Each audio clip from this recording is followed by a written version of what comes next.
किसी को घर मिला हिस्से में, किसी को दुकान आई। मैं घर में सबसे छोटा था, मेरे हिस्से में माँ आई।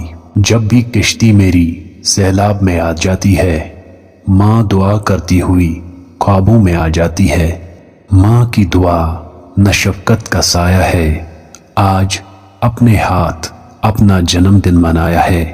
माँ अगर किसी रोज़ अर्श वाले मुझे मिले और पूछे बताओ क्या चाहते हो मुझसे, जो मांग लोगे अता करूँगा। मैं सर झुकाकर उसे कहूँगा तू जैसे रखेगा मैं खुश रहूँगा। बस एक हस्ती संभाल रखना, तू मेरी माँ का ख्याल रखना। मुझे मोहब्बत है अपने हाथों की तमाम उंगलियों से, न जाने कौन सी उंगली पकड़कर माँ ने चलना सिखाया होगा। माँ अपने औलाद को सब कुछ सिखाती है, सिवाय अपने बगैर जीने के।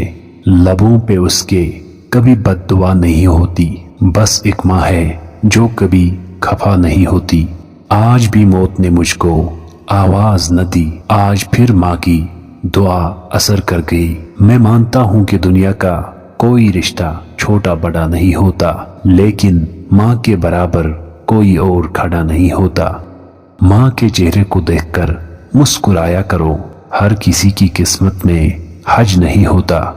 या रब मेरी माँ को लाजवाल रखना, मैं रहूं न रहूं मेरी माँ का ख्याल रखना। मेरी खुशियां भी ले लो, मेरी सांस भी ले लो, लेकिन मेरी माँ के गिर्द सदा खुशियों का जाल रखना। मैंने खूबसूरती की इंतहा देखी, जब मुस्कुराती हुई माँ देखी। ये सिर्फ माँ होती है जो खाना खाए आवाजें दे देकर कह रही होती है तुम भी आकर खाना खा लो ना।